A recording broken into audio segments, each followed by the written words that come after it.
Hi, my name is Ash Jostino, and I'm a licensed marriage and family therapist with 15 years of clinical and academic experience. I wanted to talk about content processing context in this video, useful concepts that help us kind of understand some of the underneath and in between and interactional dynamics and processes that occur when couples communicate and attempt to connect and do connect. These interactional dynamics shape connection. They influence our perceptions, and they contribute. These dynamics, these interactions, contribute to our conceptual development. What is content processing context? Content is the what is being said, the topic of discussion. Sometimes this can also include values and long-held beliefs. This could be anything ranging from finances to sexuality to faith transitions to what to do for the weekend. So this is going to be the what of the topic. The process is the how. What is happening between the partners? How is it being said? How is it being communicated and conveyed? How are people responding to one another? One cannot not communicate. I think that's actually a useful way of thinking about process. Everything goes into the process of communication and connecting. John Gottman, leading researcher in the world of marriage and couple interactions, has put forth these ideas that at any given moment, a couple could be turning towards each other. During that engagement, they could be turning away from each other in that interaction, or they could be turning against, usually again through criticism, defensiveness in some fashion. So content, the what, process, the how, context is everything. So content plus process equals the relational context. All of it put together starts to be our context. Context also includes our culture, things from the past, family of origin that we grew up in, the current environment, what is the temperature even contributes to context. And a huge contributor to context is what is the current state of my body. Am I relaxed? Am I calm? Am I serene? Am I agitated? Am I distressed? Am I hungry? Am I tired? All of these things will influence the context and ultimately the process and how we will perceive. What about patterns? When we look at process and content, that in context, that's the here and now, that's in the moment as it's occurring. Patterns are going to be, oh, we've been here before. These recurring cycles of interactions that, again, repeat each other over and over and over again. There are no such thing as perfect patterns. Patterns can be useful. Patterns can be distressing. A real goal that I aim for in my work and in my own marriage as well is synchrony, not sameness. Synchrony is that aspect of being able to be uniquely who I am, but also to respect and honor the uniqueness of my partner and of someone else. What is it like for them? What is it like for me? And being able to, again, bridge some understanding, being able to get in sync. I do not have to be the same, feel the same, believe the same as somebody else to be connected. I need to be able to understand. I need to be able to get into that space where I can say, oh, I know what that is like. I know I can now respond in a way that can facilitate more synchrony and connection. Patterns of distress, the common ones that I see, attack. This is, again, couples that are critical of each other. Long drawn out fights. It can be sometimes very escalated. Probably the most common pattern of distress that I see over and over again is pursue, withdraw. One partner pursues for connection and another partner withdraws. Sometimes that pursuit is going to be highly critical or blaming, and then that withdrawn behavior usually, again, influences more pursue and withdraw, more pursue, withdraw, and round it goes. Another pattern of distress that is very common is withdraw. Sometimes partners are living on opposite floors, one person on the upstairs, one person on the downstairs. Sometimes this pattern is just we don't engage in the hard things. We don't engage in vulnerability. We don't engage sometimes even in simple things as well. Complex patterns of distress include all of what's on the list. There's more steps, there's more pieces, there's more parts to kind of untangle and unpack. Another pattern of distress is when you've got maybe one partner who overfunctions and another partner who's underfunctioning, and that can actually lead to burnout.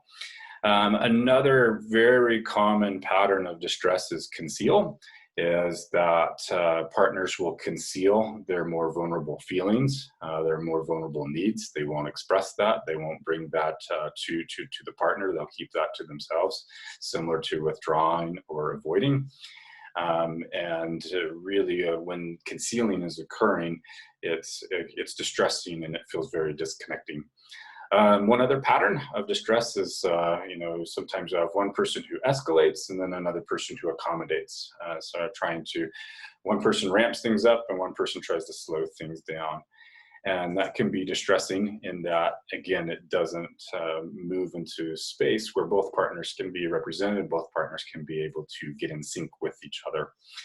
The main reason that these patterns are distressing is because that it keeps us, or really makes it challenging, and in some cases keeps us from really being able to connect.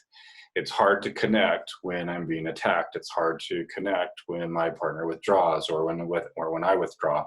It's hard to connect when somebody is concealing, or if I am concealing my emotions and my needs.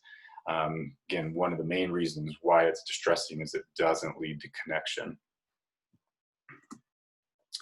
Another way to look at this is linear causation versus circular influence. And linear causation is this picture where you've got the lines pointing in one direction. Maybe somebody says somebody, which causes somebody else to think, feel, do something, and it just goes in a more linear fashion. The thinking in that way is, well, if you could just have the first person not say something, then we can solve the problem. The complexity of interaction is much more than that. And so I think circular influence tends to be a better way to conceptualize this, because when we look at somebody who says something, that influences the other person, and then that influences what they say and how they respond. If we start to kind of go into the anatomy of this circle that I've drawn out here, is we start to look at that, again, starting with perception, our brain is going to, again, construct our perceptions and our emotions, thoughts, and that is going to lead into and direct our actions, which all goes into kind of the sensory input into how another person is going to perceive those emotions, thoughts, and actions. And then their brain's going to construct perceptions, emotions, thoughts, and their actions, and round that we go in cycles and repetitive patterns. And again, sometimes these are useful and sometimes these are distressing. Patterns continued. One of the things that I think is really key in working with patterns and understanding patterns is that we want to really kind of get below the line, that dotted line there, that driving perceptions and emotions and thoughts and actions is usually this place of core pain. Core pain could be intense grief. Core pain can be shame. It could be strong feelings of fear. There's lots of different aspects, and neglect, rejection, a lot of aspects that can go into core pain. Core pain ultimately is going to lead us to an adaptive need. Grieving usually can invite support and comfort. When we go above the line, we might not actually see or hear, or it might not be expressed as grief. It could actually come out as criticism or even fear. Maybe my fear is that I'm going to be abandoned, or you're not going to be there for me. I don't matter to you. And so my pain, my core pain, again, influences this cycle of interaction. It might come out as, you're never there for me. You always let me down. And when we get underneath the line, we can get into a softer place. We can get into core pain that says something more to the effect of like, I'm scared. I'm scared, and I want to matter, and I need to matter. And I feel close and connected when we can hear each other, when I can hear you and you can hear me. We get into more of an adaptive place. We can get into, again, those adaptive needs of expressing those needs rather than being in a place above the line where maybe we're blaming or we're critical or we're withdrawn. Again, adaptive is being able to reach out and to vulnerably ask for our needs to be met. And then adaptive, to finish that circle, is to respond in a way that shows that we hear and we understand and we care. We can be maladaptive in our response. We could be defensive, we could be judgmental, et cetera, which ultimately continues that distress cycle above the line. When we can get underneath the line and be able to respond and express in ways that are soft, we can actually start to really facilitate and shape connection in very, very powerful ways. Working through core pain.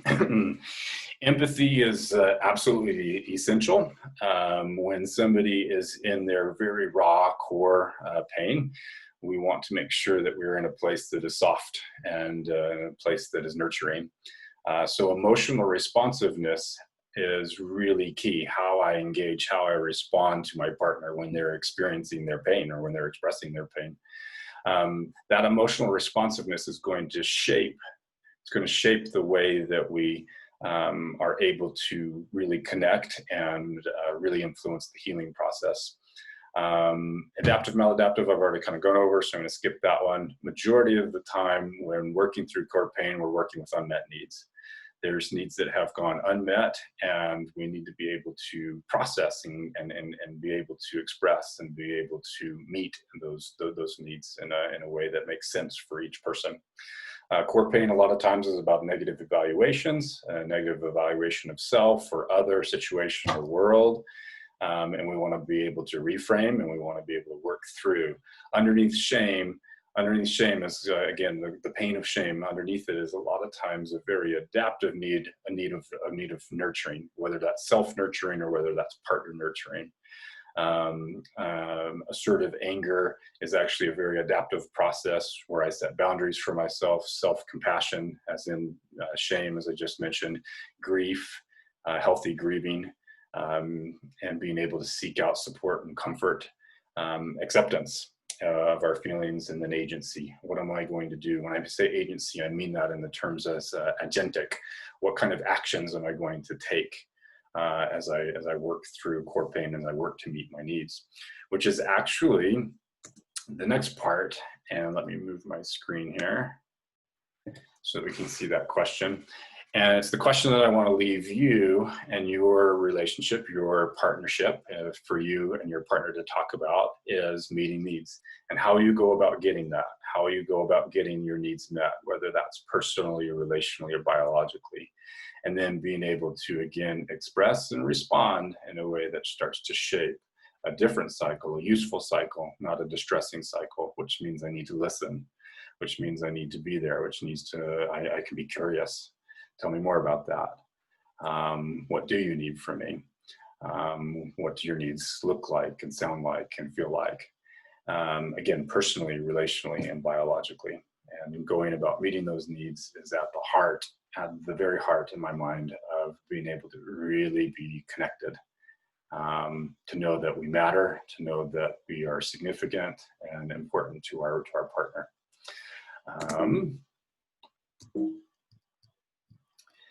And here are some references. Let me move that picture again out of the way. Here are some references if you're interested in further reading on these ideas and concepts. And I appreciate the time and the opportunity to go over and to express some of these concepts of content and process and context and working through core pain. Thanks.